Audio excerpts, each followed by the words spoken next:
नोरमा group, जो सोचता है वो करता है। आपके अपने सपनों का आशियाना। बिहार की राजनीति में इन दिनों बयानबाजी का दौर तेज हो गया है। इस बार चर्चा में है जेडीयू नेता अशोक चौधरी, जिन्होंने हाल ही में तेजस्वी यादव के तंज और अन्य मुद्दों पर खुलकर अपनी बात रखी।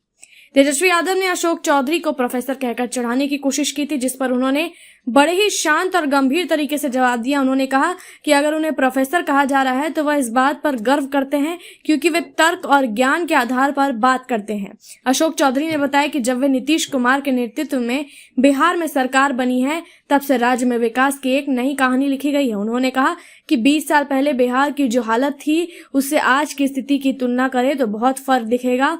उस समय न सड़कों की हालत ठीक थी, न बिजली की व्यवस्था, न शिक्षा की ढांचागत सुविधा थी और न ही स्वास्थ्य व्यवस्था में सुधार की गई कोई उम्मीद दिखती थी। लेकिन नीतीश सरकार ने इन सभी मोर्चों पर ठोस काम किया है।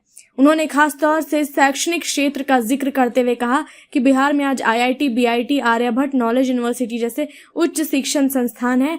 यह वही बिहार है जहां कभी बच्चों को इंजीनियरिंग या मेडिकल की पढ़ाई के लिए बाहर जाना पड़ता था, लेकिन अब यहाँ पर ही उन्हें गुणवत्ता वाली शिक्षा मिल रही है। ये संस्थान न सिर्फ बिहार के छात्रों को उच्च शिक्षा का मौका दे रहे हैं, बल्कि देश के अन्य हिस्सों से भी छात्र बिहार आने लगे हैं। तेजस्वी यादव द्वारा बार बार डोमिसाइल नीति की बात उठाए जाने पर अशोक चौधरी ने स्थिति स्पष्ट करते हुए कहा कि डोमिसाइल को लेकर लोगों में गलतफहमियां फैलाई जा रही है। उन्होंने कहा कि कुछ नेता केवल बिना सोचे समझे बयानबाजी करते हैं और लोगों को भ्रमित करने का काम करते हैं। उन्होंने कहा कि अगर बिहार में डोमिसाइल नीति लागू कर दी जाए तो यह नियम बना दिया जाएगा कि केवल बिहार के निवासी ही राज्य की सरकारी नौकरियों के लिए पात्र होंगे, तो इससे उन लाखों युवाओं का रास्ता बंद हो जाएगा जो बाहर जाकर नौकरी करना चाहते हैं। उन्होंने उदाहरण देते हुए बताया कि मान लीजिए अगर बिहार यह नीति बना ले कि केवल बिहारियों को ही सरकारी नौकरी मिलेगा, तो दूसरे राज्य भी बदले में यही करेंगे और अपने यहाँ बिहार के लोगों को नौकरी नहीं दी जाएगी।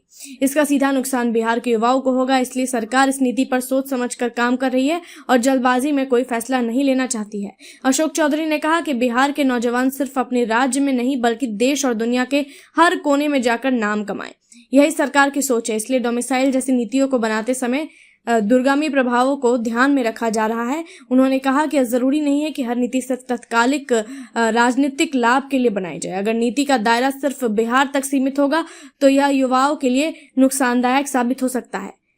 डोमिसाइल का मुद्दा बहुत गंभीर है और इसका हल भी गंभीरता से ही निकलेगा। हम सिर्फ दिखावे के लिए निर्णय नहीं लेंगे बल्कि ऐसी नीति बनाएंगे जिससे बिहार के युवाओं का भविष्य उज्जवल हो। उन्होंने यह भी कहा कि जो लोग इस मुद्दे को लेकर भ्रम फैला रहे हैं वे दरअसल बिहार के युवाओं को गुमराह कर रहे हैं। बिहार की जनता बहुत समझदार हो चुकी है। उसे यह समझ में आता है कि कौन काम कर रहा है और कौन सिर्फ बातें बना रहा है। उन्होंने कहा कि नीतीश सरकार ने पिछले 20 सालों में जो कार्य किए हैं वे धरातल पर दिखे हैं। गांव-गांव तक पक्की सड़कें पहुंची है, बिजली की व्यवस्था में सुधार हुआ है, स्कूल कॉलेज खुले हैं और छात्राओं को साइकिल व छात्रवृत्ति जैसी योजनाओं से जोड़ा गया है। उन्होंने पूछा भी कि तेजस्वी यादव ने के प्रेस कॉन्फ्रेंस में उनसे पूछा जाए कि 20 साल में आखिर क्या नहीं हुआ है, उस बात पर चर्चा की जाए। उन्होंने बताया कि पहले गांव में बारिश के समय रास्ते बंद हो जाते थे, लेकिन अब वहां तक पक्की सड़कें पहुंच गई है। अब बच्चे दूर दराज के गांव में भी स्कूल जा सकते हैं। आज हर गांव तक बिजली पहुंच चुकी है, जिससे पढ़ाई, व्यापार और घरेलू कामकाज सब कुछ आसान हुआ है। बिहार में अब तकनीकी शिक्षा को भी बढ़ावा मिल रहा है, जिससे छात्र छात्राएं नए जमाने के साथ कदम से कदम मिलाकर चल पा रहे हैं। उन्होंने साथ में यह भी बताया कि महिला सशक्तिकरण की दिशा में बिहार में कई कदम उठाए हैं। पंचायत चुनाव में 50% आरक्षण महिलाओं को देकर उन्हें निर्णय लेने की ताकत दी गई है। इससे समाज में बदलाव आया है और महिलाएं अब शिक्षा, रोजगार और राजनीति में सक्रिय रूप से भाग लेने लगी है। अशोक चौधरी ने यह भी कहा कि जो लोग आज सरकार को बदनाम करने की कोशिश कर रहे हैं, उन्हें सोचना चाहिए कि अब उन्हें मौका मिला था तब उन्होंने क्या किया। भ्रष्टाचार, परिवारवाद और कुशासन के अलावा उनके कार्यकाल की कोई उपलब्धि नहीं है। आखिर आईआईटी, बीआईटी जैसे संस्थान नहीं बने, उसके लिए कौन जिम्मेवार था? जबकि नीतीश सरकार ने पारदर्शिता के साथ प्रशासन को मजबूत किया है और बिहार को एक नई दिशा दी है। एनआईटी किसके बेसिस पर लाया गया है? एनआईटी का निर्माण भी नीतीश सरकार ने ही किया है। इस प्रदेश में एनआईटी भी उन्होंने ही लाया है। प्रोफेसर कहे जाने पर उन्होंने मुस्कुराते हुए कहा कि उन्हें इस बात का कोई अफसोस नहीं है, बल्कि उन्हें इस बात पर गर्व है कि वे तर्क के साथ बात करते हैं। उन्होंने कहा कि काम करने वाला व्यक्ति बोलेगा ही, और जब वह बोलेगा तो तथ्यों और योजनाओं के आधार पर बोलेगा। उन्होंने यह भी कहा कि आने वाले समय में जनता फैसला करेगी कि किसने उनके लिए सच्चे मन से काम किया और कौन केवल राजनीतिक बयानबाजी में माहिर है।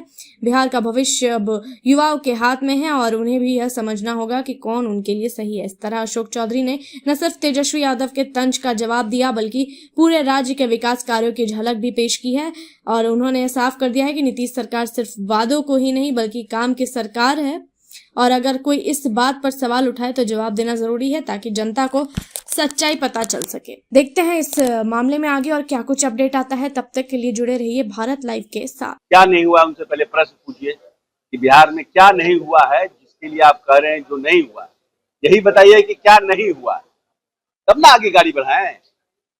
कह रहे हैं कि 20 बरस में जो नहीं हुआ है हम 20 दिन में कहेंगे कर देंगे, तो 20 बरस में क्या नहीं हुआ यही पूछिए उनसे।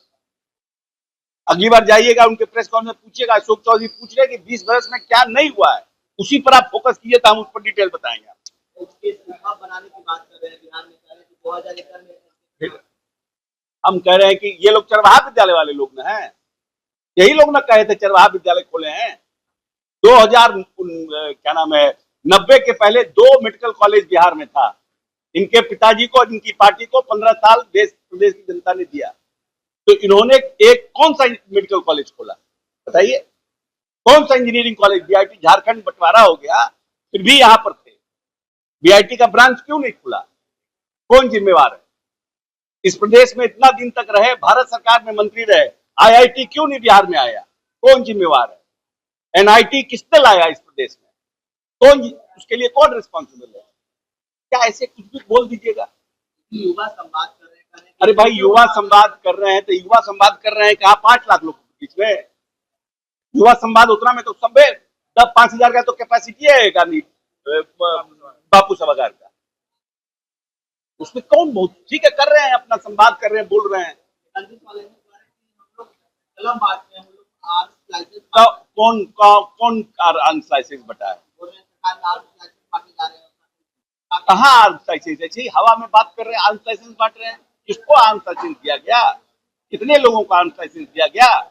हमने निर्णय किया कि जो लोगों पर खतरा है उनको आर्म्स लाइसेंस दिया जा सकता है। जो पंचायत ये कौन आम, जिनको आम लोग भी अप्लाई करता है, जिनको लगता है जिन डिस्ट्रिक्ट मजिस्ट्रेट में कमिटी है वो देती है। ये तो एक जनरल प्रोसेस है सरकार का भाई। हाँ तो इसलिए कि लोग पढ़े लिखे नहीं हैं, पढ़े लिखे रहते तब ना पता चलता कि प्रोफेसर बनने के लिए अप्लाई करने में इंटरव्यू फेस करना पड़ता है, एक्सटर्नल आते हैं, मास्टर्स किया जाता है, पीएचडी किया जाता है, सब एक प्रोसेस है ना। ये मेरी अपनी पूंजी है, मेरी अपनी पूंजी है, उसको हमने इनकैश किया। आपके समय में तो 91 से एमए किए, कभी पॉलिटिकल साइंस का बहालिया नहीं निकला। हम इसमें मेरी क्या गलती है? Is that I am any fault? तो मेरी क्या गलती है कि 91 से आपके यहाँ पॉलिटिकल साइंस में बहाली नहीं निकली? ये तो गनीमत मारी है नीतीश कुमार जी का कि इन्होंने यूनिवर्सिटी सर्विस कमीशन बनाया और उसके बाद बहाली निकाल कर सबको बहाल कर रहे हैं। तो हम भी अप्लाई किए, तो उसके लिए क्वालिफिकेशन है ना, बेसिक क्वालिफिकेशन है। तो बेसिक जिसके पास क्वालिफिकेशन होगा वही ना अप्लाई करेगा।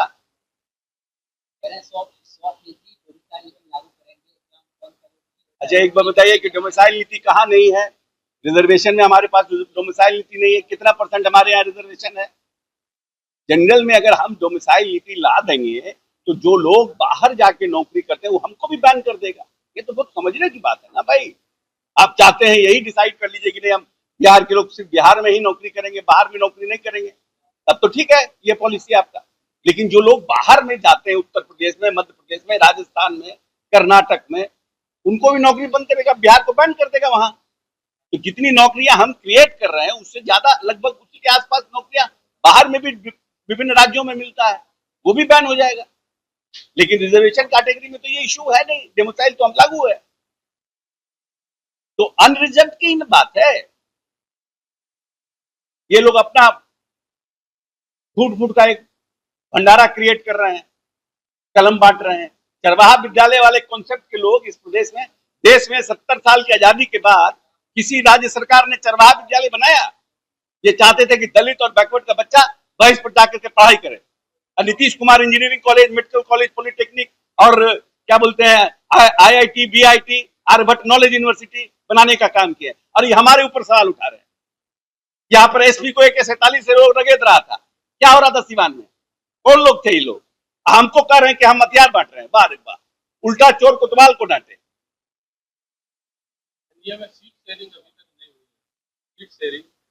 कोई दिक्कत नहीं, कोई दिक्कत नहीं है। जिस तरह से लोकसभा में स्मूथ हुआ था वैसे ही विधानसभा में बहुत स्मूथ होगा, नो इश्यू। सब पहले ही आप ही को बता दें, कैंडिडेट कौन होगा उसके बाद पूछिएगा, कहाँ लड़ रही भी पूछिएगा, ये सब समय पर बताया जाता है।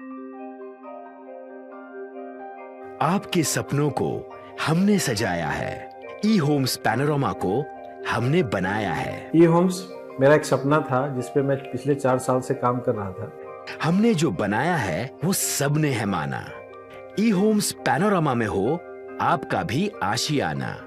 और फाइनली हमने 2021 में इस प्रोजेक्ट को लॉन्च किया। बहुत लोग अप्रिशिएट कर रहे हैं कि पूर्णिया जैसे शहर में, बिहार के, एक तो बिहार की बात करें उसमें भी पूर्णिया जैसे छोटे जगह में इस तरह का लाइफस्टाइल देना, ये सुन के हम लोगों को बहुत अच्छा लगता है। ई होम्स में हमने कुछ और भी किया है, जैसे हम जिस जगह में रह रहे हैं हमारे फैमिली सिक्योर हो, उनको सिक्योरिटी का ध्यान में रखा है। आपकी सुविधा और सुरक्षा आपके लिए खास है, ये आपका विश्वास है। इसमें आर्टिफिशियल इंटेलिजेंस का 7 लेयर सिक्योरिटी का हमने इस्तेमाल किया है। लस ग्रीन कैंपस को बनाया है, यदि हमारा बाउंड्री वाल है तो वो वर्टिकल गार्डन है। ये जितनी भी फैसिलिटी होता है एक इंटरनेशनल टाउनशिप में ई होम्स है, ये हम लोग विश्वास नहीं कर पा रहे हैं। जो भी हमारे मित्र, दोस्त या जो भी हमारे बाहर के बाहर आते हैं तो हम लोगों को बहुत अच्छा सुनने को मिलता है और बहुत अच्छा क्रेडिट मिल रहा है। वो सारा हमने सिर्फ एक बिल्डिंग नहीं बनाया, हमने एक बहुत अच्छा लाइफस्टाइल दिया ई होम्स में, और मेरा एक सपना था जिसको मैं आज फुलफिल होते हुए देख पा रहा हूँ। ये आपका आवास है। ई होम्स पैनोरमा में अब आपका निवास है। E Homes Panorama, luxurious lifestyle redefined. Panorama group, जो सोचता है वो करता है। अगर ये वीडियो पसंद आई और वह बिहार के राजनीति और बिहारियत से सरोकार रखेनी तो सब्सक्राइब बटन दबा के चैनल के सब्सक्राइब कर ली। ओजे एगो घंटी बा, ओकरा बटन दबा देला से कुल सटीक और मारक खबर रुआ मुफ्त में मिल जाई। अगर रुआ पत्रकारिता के हमनी के नया प्रयोग में सहयोग कर चाहतानी तो ज्वाइन बटन दबा दी। पेटीएम नंबर नोट कर ली 9386816700।